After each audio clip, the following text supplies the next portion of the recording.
Je m'appelle Thierry Tardy, j'ai 43 ans et je suis français.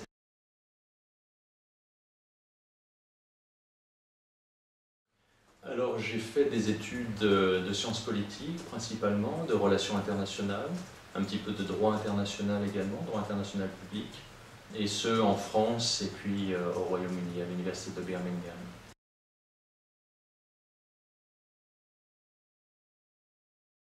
Alors mon travail consiste principalement en trois activités distinctes, mais malgré tout liées. Il y a une activité d'abord d'enseignement, dans différents cours du Centre de politique de sécurité où je travaille, des enseignements sur les relations internationales, sur les questions de sécurité internationale. Moi, je travaille sur l'Organisation des Nations Unies, sur la sécurité européenne. Donc ça, c'est une première dimension de mon travail.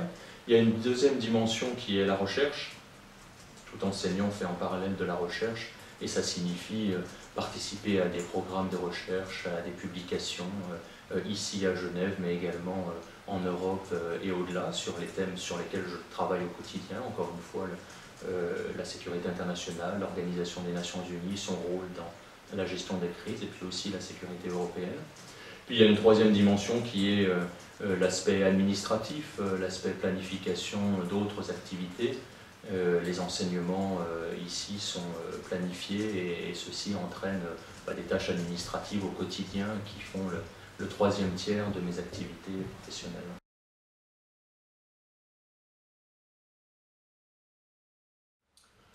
Oh, c'est la passion pour ce qu'on appelle l'actualité internationale, les relations internationales, la géographie quand j'étais plus jeune, les atlas, les cartes, et puis l'actualité internationale contemporaine, c'est-à-dire les conflits, les guerres, la réponse à ces conflits. Moi je travaille beaucoup sur ce qu'on appelle la gestion des crises, c'est-à-dire la réponse par les États, par les organisations internationales, par des organisations non gouvernementales aux crises et aux conflits internationaux, et ceci me passionne depuis toujours.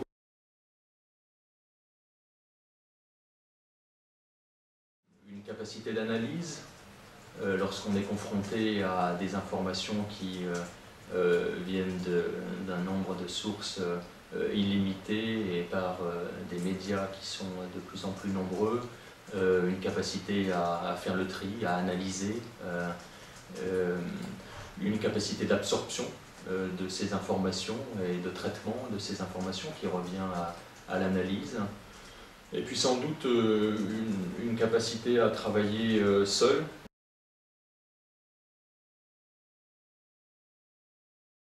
Cette ouverture sur des cultures différentes, des façons de penser différentes, lorsqu'on travaille sur des thèmes internationaux, c'est absolument fondamental, c'est riche, et c'est ce qui fait sans doute l'un des intérêts de cette profession. Pour ce qui est des côtés négatifs, je pense immédiatement à l'aspect solitaire dont j'ai déjà parlé, qui est pesant, je pense, pour tous les chercheurs et peut-être aussi pour les enseignants. Ça n'est fondamentalement pas un travail d'équipe, même s'il y a un aspect, selon les institutions dans lesquelles on travaille, il y a un travail d'équipe, mais c'est quand même pas l'aspect principal.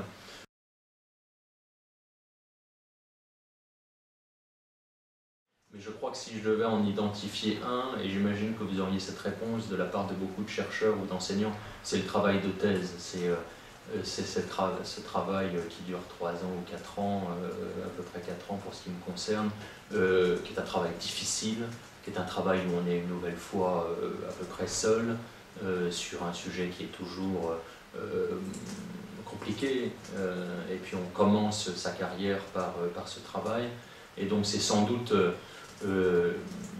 l'événement ou la période, la séquence de ma vie professionnelle qui restera et qui a été la plus marquante pour le moment.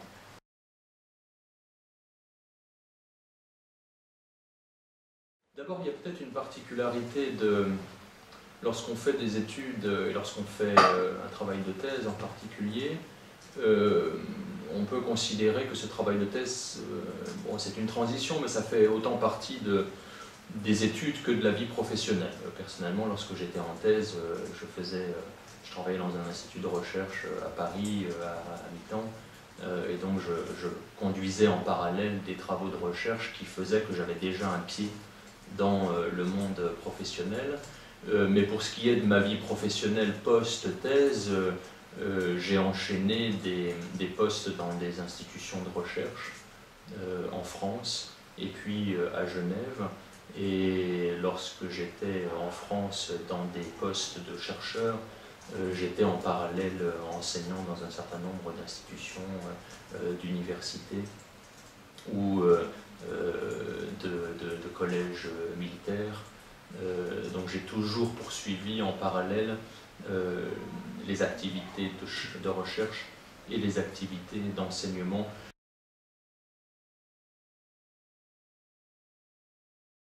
Donc c'est avant tout un lieu où se rencontrent différentes cultures institutionnelles, de gens de différentes nationalités. C'est une émulation qui est le produit de ces échanges et qui, pour moi, en tant que chercheur, constitue un vivier passionnant, enfin, tout à fait important. Et puis c'est sans doute aussi un rayonnement international dans le métier que j'ai. J'ai la chance de beaucoup voyager et Genève, c'est aussi d'une certaine façon la capitale de la Suisse pour les gens qui s'intéressent à la coopération internationale, parce que c'est le siège d'un certain nombre d'organisations internationales, parce que c'est le siège d'un certain nombre d'agences qui relèvent de l'Organisation des Nations Unies, parce qu'il y a le CICR, et puis un certain nombre d'organisations non gouvernementales, l'université, des institutions comme le Centre de politique de sécurité qui travaillent sur des thèmes qui sont liés à la sécurité internationale, à la paix. Et ceci produit un rayonnement bien au-delà, évidemment, de Genève, de la Suisse et même de l'Europe.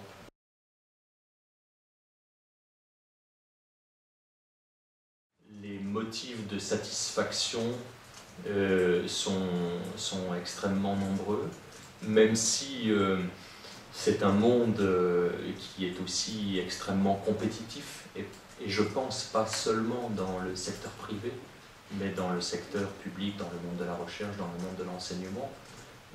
Donc c'est un monde qui est difficile, où la concurrence est rude, où en tant qu'Européen, il y a une concurrence qui vient des autres continents, et qu'il faut évidemment prendre en compte.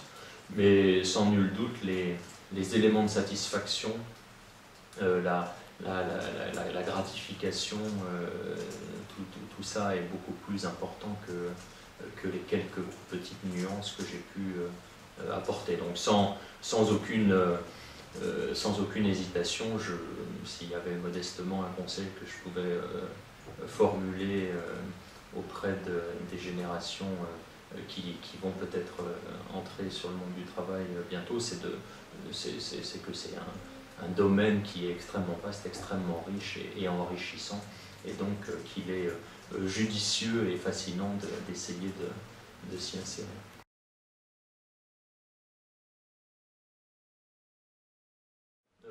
Les voyages que je suis amené à faire sont des voyages qui sont motivés par la participation à des cours, c'est-à-dire donner des cours dans différentes structures, différentes institutions, et puis c'est aussi la participation à des conférences, à des colloques, à des séminaires qui sont organisés sur des domaines sur lesquels je travaille et donc auxquels je participe.